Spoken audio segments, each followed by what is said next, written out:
El domingo número 1, el primer domingo, hablamos sobre la Pascua, que nos recuerda nuestra redención, de que hemos sido redimidos por la muerte y resurrección de Jesús. El domingo 8 hablamos del Arca del Pacto. Toda esta semana se habló en las casas de bendición sobre el Arca del Pacto, lo que significa el Arca del Pacto para los seres humanos. Hoy vamos a hablar sobre protegiendo el pacto con Dios. El domingo que viene, sobre el empoderamiento que trae el pacto. Y el último domingo del mes, hablaremos sobre nuestro compromiso para oír y guardar este pacto que Dios nos dio. El versículo lema del mes es Jeremías 32:40. Dice así: haré con ellos un pacto eterno. Nunca dejaré de estar con ellos para mostrarles mi favor. Pondré mi temor en sus corazones y así no se apartarán de mí.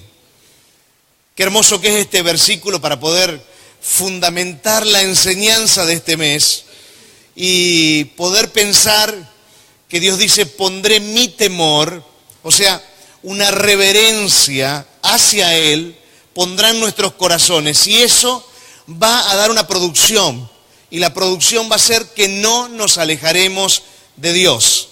Cuando nosotros tenemos temor de Dios, cuando reverenciamos a Dios, cuando el papá y la mamá reverencian a Dios en la casa, los hijos comienzan a reverenciar a Dios. Cuando un líder en el trabajo reverencia a Dios, poco a poco la gente también va tomando ese ejemplo y se va impregnando en el corazón de los demás, y también el resto de a poco comienza a tener reverencia por Dios. Entonces es muy importante que para estar cerca de la presencia del Espíritu Santo haya reverencia a Dios en nuestras vidas. El tema de esta noche: protegiendo el pacto con Dios. Colosenses 3:1. Dice el apóstol Pablo: si pues habéis resucitado con Cristo, o sea, miren el acto del bautismo. En el bautismo, cuando somos sumergidos, es la representación de que morimos juntamente con Cristo. Y cuando somos levantados en el bautismo, es la representación de que hemos sido resucitados con Cristo. Entonces, nosotros hemos resucitado con Cristo. Dice: si esa es tu condición, buscad las cosas de arriba. El apóstol Pablo está haciendo en esta palabra, la palabra buscad, podríamos decir, una advertencia y un desafío, porque nos advierte de que las cosas de arriba tienen que ser buscadas, pero también nos hace entender que es un desafío de poder dedicarnos a buscar las cosas que son espirituales. Y sigue diciendo: las cosas de arriba, donde está Cristo sentado a la diestra de Dios.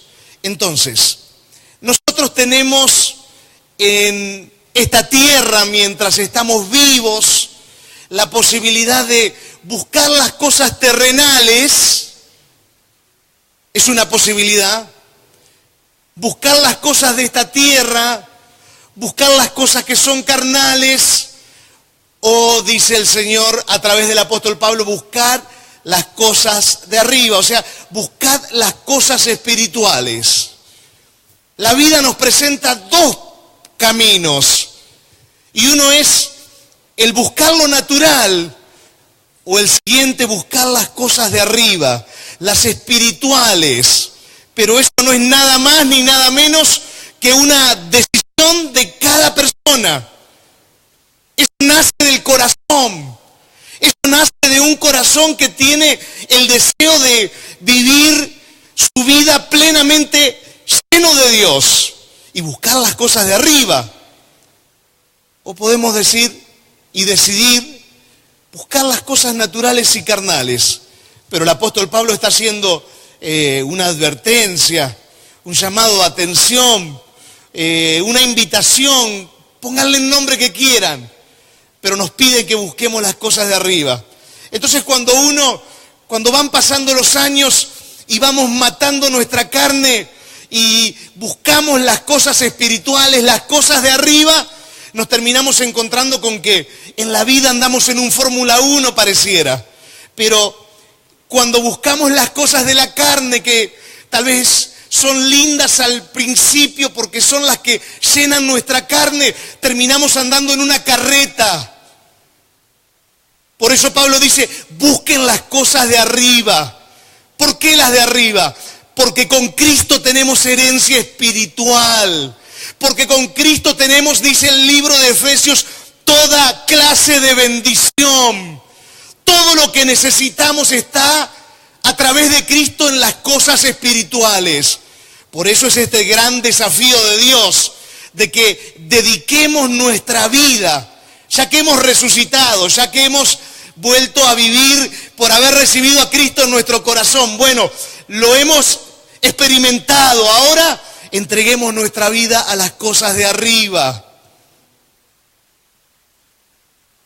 Y quiero hablar sobre dos puntos importantes en esta noche, sobre cómo poder proteger el pacto que Dios hizo con nosotros. Porque Cristo muere y resucita. Por medio de la sangre de Jesús tenemos redención. Hemos sido redimidos. Los pecados no se nos tienen en cuenta. Alcanzamos la vida eterna habiendo recibido y aceptado a Jesús en el corazón. Alcanzamos también la plenitud en la tierra, porque lo alcanzamos. Es un gran regalo que Dios nos dio. Y a través de la muerte y resurrección de Cristo está el pacto nuevo de Dios. Pero hay dos cosas que tenemos que tener en cuenta. Seguramente habrá muchas más, pero hoy trabajaremos sobre dos puntos que debemos tener en cuenta para proteger ese pacto que Dios hizo con nosotros. El primero, tener una mentalidad celestial. Esa mentalidad celestial se debe cultivar. Necesitamos tener una mente, un pensamiento, una mentalidad que sea celestial. Y el pensamiento celestial, o sea, una mente concentrada en lo espiritual, una mente que crece, que se desarrolla en lo espiritual, debe cultivarse. No es de un día para el otro, no es en un instante, no es por una experiencia espiritual, no. Es por un esfuerzo de cultivar continuamente una mente que busque la presencia de Dios. Hoy a la mañana estábamos en mi oficina con unas personas y hablábamos sobre lo espiritual. Y estuvimos conversando sobre la lectura de la palabra y cómo la lectura de la palabra te ayuda a cultivar una mente espiritual. Y entonces empezamos a hablar de las personas que a la noche quieren leer la palabra, pero estuvieron 2 horas mirando un programa de televisión, una película que no tiene nada de malo, pero que cognitivamente quedan totalmente cansados y cuando quieren ir a leer la palabra no pueden leer la palabra. ¿Por qué? Porque no pudieron tomar una decisión de orden de prioridades y decir, primero voy a leer la palabra, voy a concentrarme cognitivamente en recibir la palabra de Dios. No se dieron cuenta. Pero en el momento en que abren la Biblia, después de estar un par de horas delante del televisor o un par de horas delante del Facebook o haciendo alguna actividad tecnológica que no tiene nada de malo, se dan cuenta que cognitivamente quedaron cansados. Y cuando van a abrir la Biblia en ese momento, quedan totalmente rendidos ante la cama y no pueden leer ni siquiera un versículo. ¿Por qué? Porque tenemos que entender que para crecer espiritualmente debemos cultivar. Cultivar significa darle prioridad a las cosas espirituales. Dice el apóstol Pedro, 1 de Pedro 2:5, vosotros también, como piedras vivas, observen, piedras que están vivas, sed edificados como casa espiritual y sacerdocio santo. Dice el apóstol Pedro, están vivos. Bueno, ahora hay que edificar eso. Si son parte de la iglesia y son las piedras que forman parte de la iglesia, están vivos. Esto debe ser edificado, dice, como una casa espiritual que se cultiva continuamente y un sacerdocio santo. ¿Para qué? Para ofrecer sacrificios espirituales aceptables a Dios por medio de Jesucristo. Entonces, el apóstol Pedro nos está acá colocando una carga en el corazón y dice, si son piedras vivas, o sea, si son la iglesia viva y son una piedra de esa iglesia, es necesario la edificación interna, adentro, como una casa espiritual y como un sacerdocio santo. Pero debemos preguntarnos si estamos cultivando el camino espiritual o estamos cultivando el camino de la carne. ¿Estamos dándole prioridad al cultivar la vida del Espíritu dentro de nosotros o nos está ganando el cultivar la vida de la carne, de la voluntad de hombre? ¿Qué nos está ganando? ¿Qué está venciendo? Porque la Biblia dice que hay una lucha entre la vieja naturaleza y la nueva naturaleza. No es que cuando nosotros aceptamos a Cristo, la vieja naturaleza muere y desaparece. No, la vieja naturaleza, los pecados, las cosas que estaban en nuestros hábitos de vida, siguen estando ahí. Por eso hay una lucha interna dentro de nosotros entre el hombre espiritual o la mujer espiritual y el hombre carnal, la mujer carnal. Estamos a muy pocos días del comienzo del Mundial de Rusia. Espero que no avance la guerra porque no vamos a tener Mundial. Que no se meta Rusia en guerra ahora, por Dios.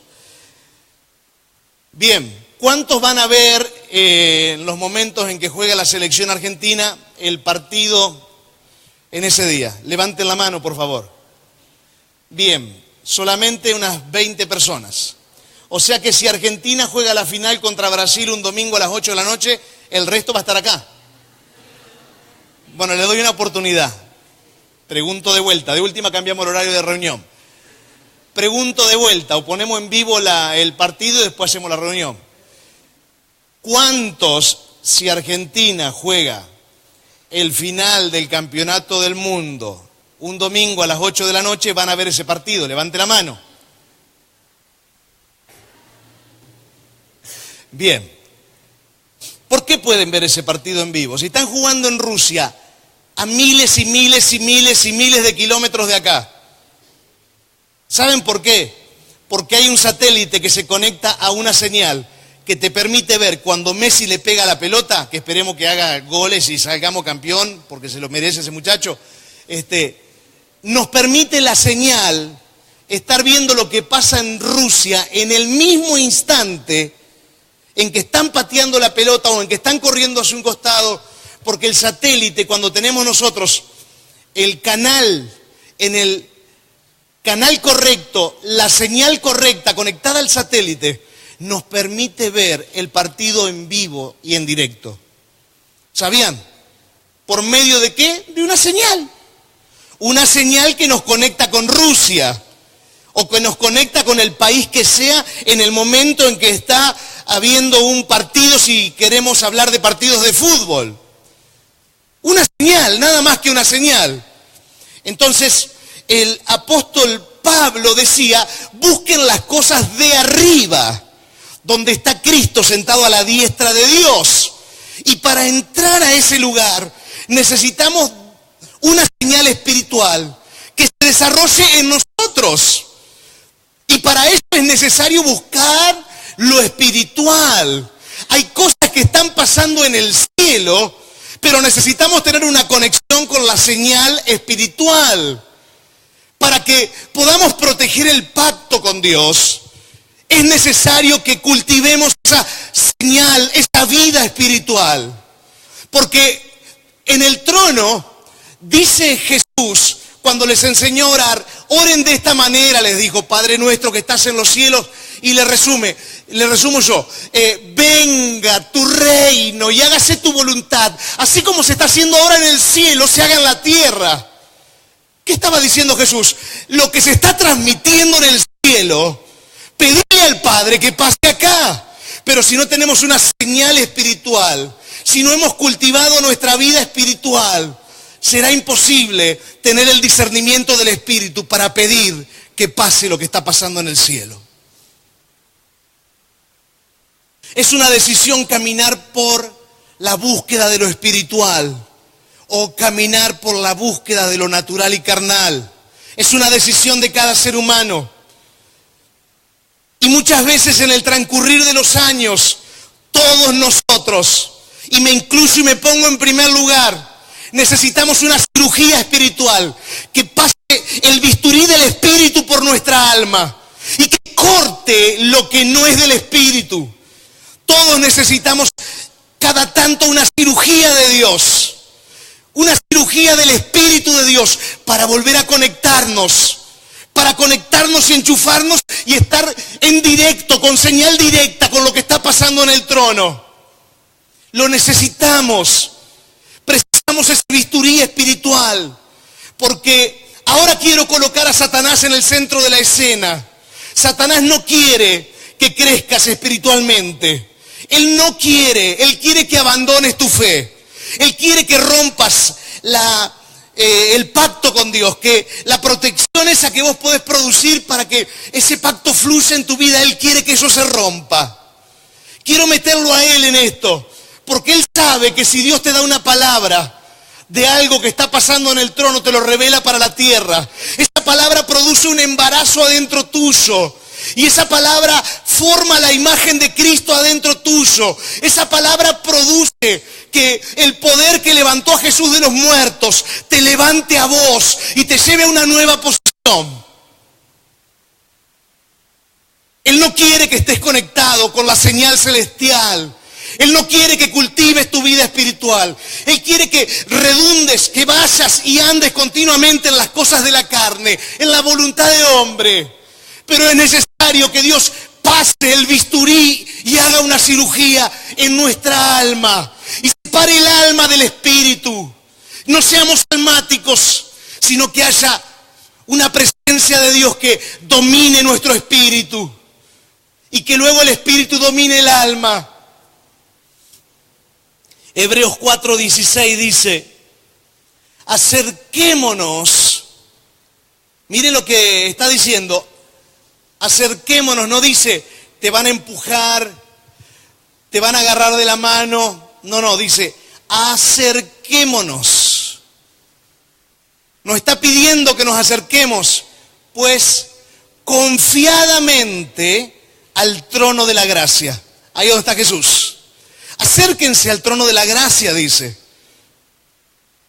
Acérquense, busquen el camino espiritual, encuentren la señal del Espíritu, conéctense con el trono de la gracia, acérquense, dice, acérquense, para alcanzar misericordia y hallar gracia para el oportuno socorro.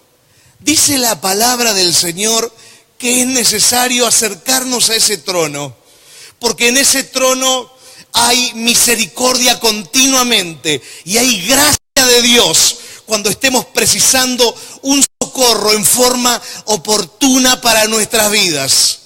El Señor nos invita a entrar continuamente a un lugar donde está la gracia de su poder, esa gracia que es un regalo inmerecido. Pero ese lugar es un sitio de gobierno espiritual, donde solo pueden entrar las personas que tienen en su espíritu el deseo de ser gobernados por el Espíritu. Las personas que tienen en su mente el deseo de ser gobernados por el Espíritu entrarán a ese lugar de gobierno espiritual. El trono de la gracia es un trono de gobierno espiritual y solo entran los que están hambrientos del Espíritu. Es un trono de gracia. Y bueno, pastor, pero ¿cómo es el camino? El camino es hacia la derecha, luego hacia adelante. No, ¿sabes cómo es el camino? El camino es acá adentro. El Espíritu está adentro tuyo. Esa gracia de Dios está adentro tuyo. Ese trono de Dios está adentro tuyo. Y ahí se sienta Jesús. Y el Espíritu de Dios domina tu vida. La gracia está adentro. En la búsqueda del Espíritu está adentro. ¿Y cómo adentro? ¿Y cómo? Dejando de buscar las cosas naturales de la carne, del hombre, y buscando las cosas del Espíritu, te vas a encontrar con que el Espíritu Santo empieza a crecer en tu vida y vas a sentirte lleno de su presencia, lleno de su unción. Pero es necesario tomar la decisión de buscar las cosas del Espíritu y comenzar a cambiar nuestra mentalidad natural y racional por una mentalidad espiritual y de gobierno que nos ayude a entrar a esa gracia de Dios. Por eso cierro este primer punto. Debemos cultivar una mentalidad espiritual. Eso significa trabajarla, trabajarla, trabajarla, trabajarla, trabajar la mentalidad espiritual. Dale lugar a la palabra de Dios. Dale lugar a la oración. Dale lugar a todo lo que te impulsa a ser cada día más una persona espiritual. Dale lugar a lo espiritual. Dale lugar a la presencia del Señor. Y el segundo punto, para proteger nuestro pacto con Dios, es el poder de congregarnos. Hay un poder extraordinario cuando nos congregamos. Es algo hermoso. Y a mí me quebrantó el corazón cuando en estos días yo estuve colocando algunos versículos en este segundo punto. Me hizo mover mi corazón y sinceramente me quebrantó. Salmo 122:1, miren lo que dice el Señor. Por más que lo diga el rey David, esto lo dice el Señor: me alegré con los que decían, a la casa de Jehová iremos. Y a mí me quebrantó el corazón esto, porque yo digo, a Dios le alegra solamente cuando estamos diciendo, a la casa del Señor iremos. A Dios le alegra saber que sus hijos quieren estar en comunión, congregándose. Le alegramos el corazón a Dios cuando estamos defendiendo el ir a la casa de Dios. Ahora,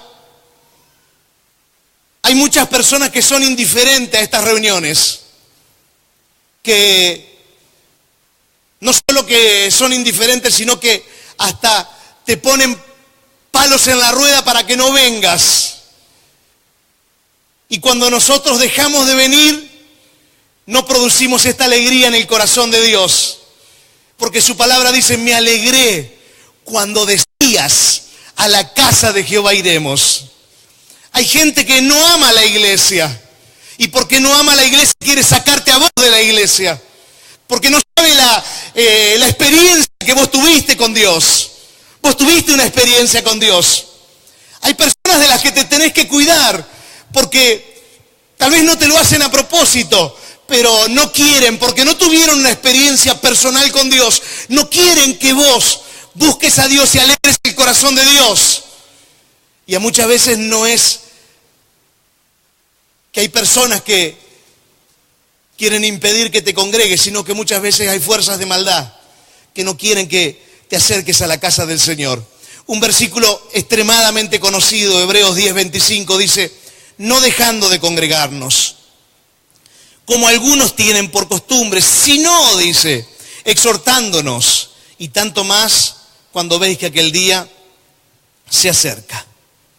Muchas personas, haciendo referencia a esto, no dejar de congregarnos, muchas personas están muy llenas de excusas y se autojustifican para no buscar el congregarse, sin darse cuenta que cuando uno se congrega, ese congregarnos juntos produce que la protección de ese pacto sea cada día más amplia. Hay gente que lamentablemente dice, no puedo ir a la iglesia porque hoy tengo que limpiar la ropa. Otros dicen, no puedo ir porque tengo que limpiar la casa y no puedo arrancar la semana con la casa sucia. Parecen excusas sencillas, pero son reales. Otros dicen, pero el nene no hizo los deberes para el lunes y hoy estamos a domingo. Tengo que ayudarle con los deberes. O a otros Satanás le mete en el oído, hace mucho frío, o hace mucho calor, o es muy tarde, o es muy temprano. Y así sin darnos cuenta vamos poco a poco perdiendo la capacidad de congregarnos. Pero necesitamos tomar decisiones. Necesitamos tomar decisiones y liberarnos. A través de decisiones, liberarnos del sueño, de la pereza, de parientes, de nietos, de nueras, de amigos, y congregarnos. Porque no es bueno no congregarnos. Cuando recién me entregué al Señor Jesús, hace 25 años atrás, yo jugaba a la pelota. Yo de chiquitito tenía, no sé, desde que tengo uso de razón juego al fútbol. Jugaba, ahora no juego más. Y cuando entrego mi corazón a Jesús, nosotros jugábamos los domingos a las 6 de la tarde, el campeonato de acá de Varadero. Y 6 de la tarde era el partido de fútbol, 7 de la tarde era el culto de la iglesia. Y yo me encontré con 20 años, ¿no es cierto?, ante una decisión importante que tenía que tomar. Y yo digo, ¿qué hago? ¿Me congrego o sigo jugando a la pelota? ¿Qué decisión voy a tomar? Porque no es que había jugado al fútbol un par de años nada más, sino que de toda la vida a mí me apasionaba jugar al fútbol. Me apasiona el fútbol todavía, lo que pasa es que no juego y ni siquiera miro, hincho nomás cuando Racing gana, si Racing no gana ni hablo. Y si le gana Boca hablo más, y si nos gana River no digo nada. Entonces, ¿saben lo que decidí? Decidí dejar de jugar a la pelota y dije, le voy a dar el primer lugar a Dios. Y eso fue una decisión que para mí fue importante. Y ese año me acuerdo que me habían citado para jugar en el seleccionado en la ciudad. Y la persona que me citó ese año, yo no fui, no me presenté porque decidí no jugar más. Hace un año atrás, él era mi director técnico, hace un año atrás, después de 20 y pico de años, nos volvimos a ver, nos saludamos y me mandó un mensaje de texto. Y me mandó una foto de cuando jugábamos a la pelota y me pone, Diego, pensar que dejaste el fútbol por seguir a Dios. Y después me puso unos 2 renglones más que se sentía orgulloso y qué sé yo, de cómo Dios había, usado mi vida y estaba contento. Pero fue una decisión. Y en la vida hay que tomar decisiones. Por eso digo, para un pibe de 20 años era una decisión difícil. Hoy ya un poco más grande ya no es una decisión difícil, no tendría que hacer eso. Tal vez otras cosas sí serían decisiones difíciles y complejas.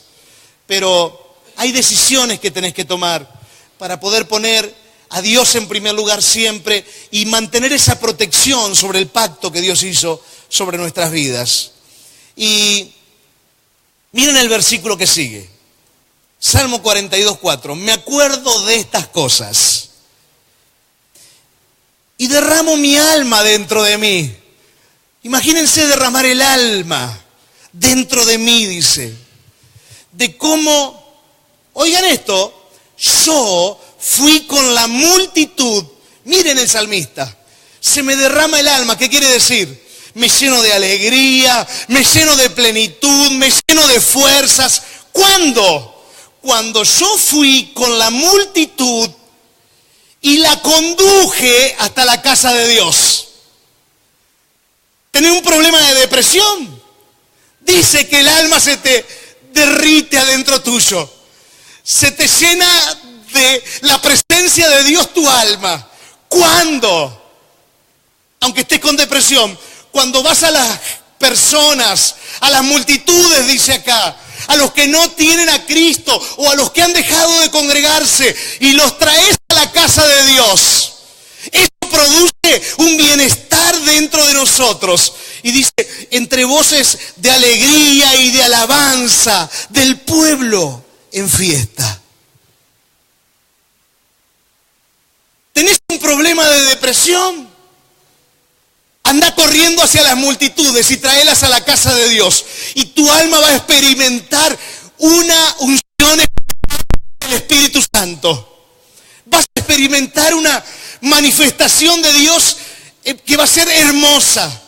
Y ni te cuento si en esa noche o en ese culto de la mañana, esa persona que vos traes a la iglesia recibe a Jesús en el corazón. No te puedo explicar lo que va a pasar en tu alma. No vengas solo a la iglesia, porque dice, mi alma se derramó dentro mío cuando fui a la multitud y la conduje hasta la casa de Dios.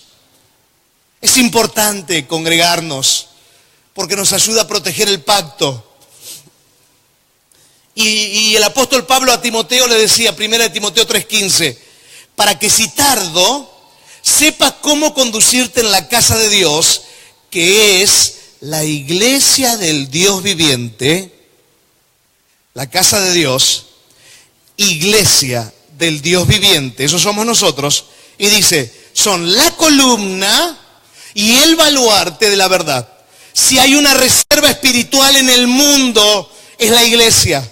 La iglesia es la reserva de la moral, la reserva espiritual, la reserva de la verdad de la palabra de Dios.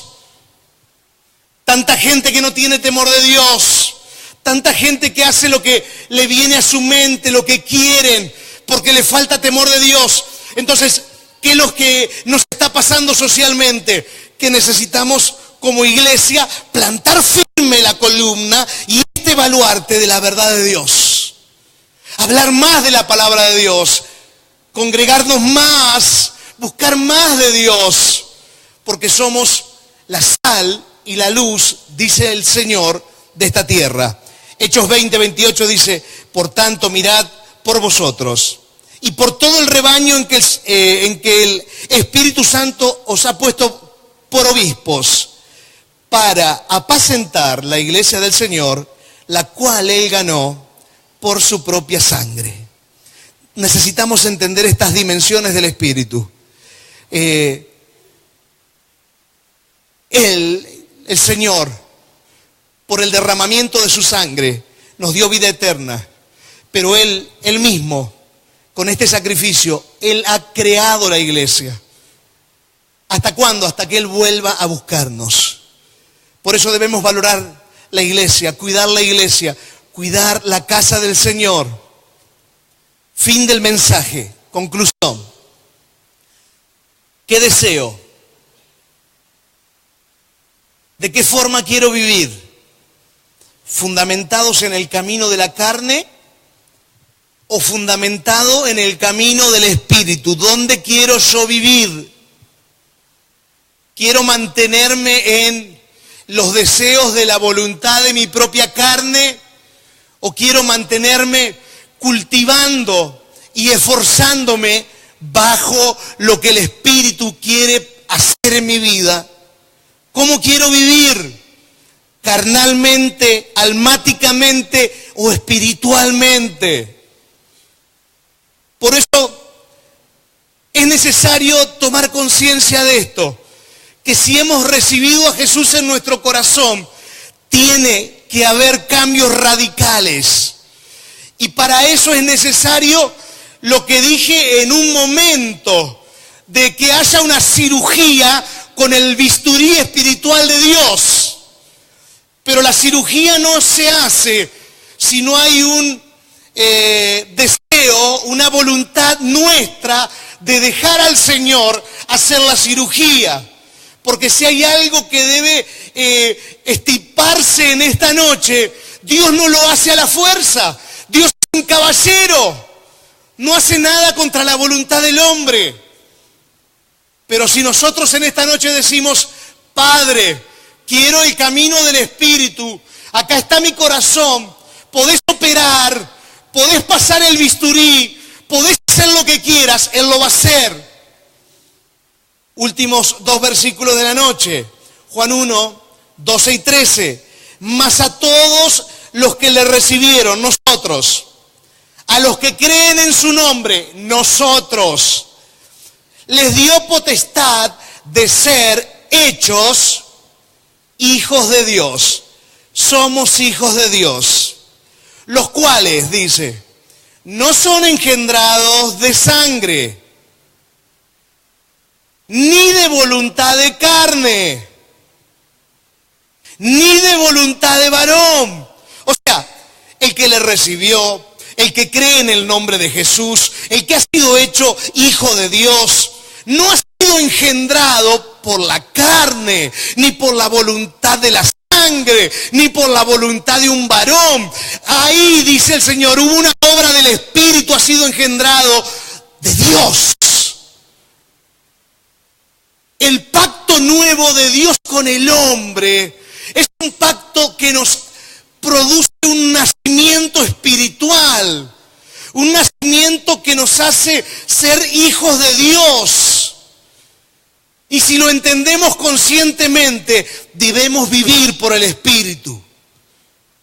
Protejamos el pacto, cultivemos lo espiritual, congreguémonos y estemos protegiendo el pacto que Dios hizo con nosotros. Y yo sé que vamos a alcanzar, vos en forma personal, nosotros como iglesia, tu familia, vamos a alcanzar mucha, pero mucha bendición. Mucha. Porque hemos sido bendecidos con toda bendición espiritual, pero la bendición está en la gracia. Entonces, cuando nos acercamos por el Espíritu a esa gracia, la bendición se vuelca en nosotros. La bendición se vuelca en tus hijos. La bendición se vuelca en tu papá. La bendición se vuelca dentro de tu casa. La bendición se vuelca en tu bolsillo, en tus finanzas. Cuando te acercas al trono de la gracia, andás en un Fórmula 1 y la bendición se vuelca a tu cuerpo y tu cuerpo recibe fuerzas. La bendición se vuelca a tu matrimonio. La bendición se vuelca a tu mente y te llena la mente de bendición. Pero debemos volvernos al Espíritu. Y siempre hay tiempo para volver. Por alguna circunstancia de la vida, vaya a saber cuál, fuiste buscando algunas cosas de la carne. Hoy es tiempo de volver a arrancar y decir, Señor, quiero las cosas del Espíritu. Yo quisiera invitarte a cerrar tus ojos y que si desde tu corazón sentís la necesidad de ponerte de pie y comenzar a hablar con el Señor, y hay algún punto de lo que en esta noche hemos estado hablando que vos decís, esto yo tengo que corregirlo, yo te pido en el nombre del Señor que por favor lo hables con el Espíritu Santo ahora. Háblalo con el Espíritu Santo. Él está totalmente abierto a hablar con vos. Él está abierto a corregir cualquier error. Él está abierto, si le pedís una operación, a no darte un turno, a operarte ahora. Si hay que cortar algo, cortarlo ahora. Él está abierto a eso. Él es tu papá. Él es tu salvador. Él es tu protector. Él es tu amigo. Él busca todo tu bien siempre. Él busca lo mejor para vos. Por eso, abrite ante el Padre Celestial, abrite ante el Espíritu Santo, ante el Señor Jesús, abrite ante Dios y decirle, Dios, te necesito. Te necesito, Dios. Te necesito, Dios. Te necesito, Dios. Te necesito, Dios. Decirle, Señor, haz la operación que tengas que hacer. Si tiene que doler, que duela, Señor, pero que mi vida cambie. Dios, que mi vida cambie. Decirle, te necesito, Señor. Y acordate que es tu amigo. Te ama y te abraza ahora. Te da un abrazo que no te pudo dar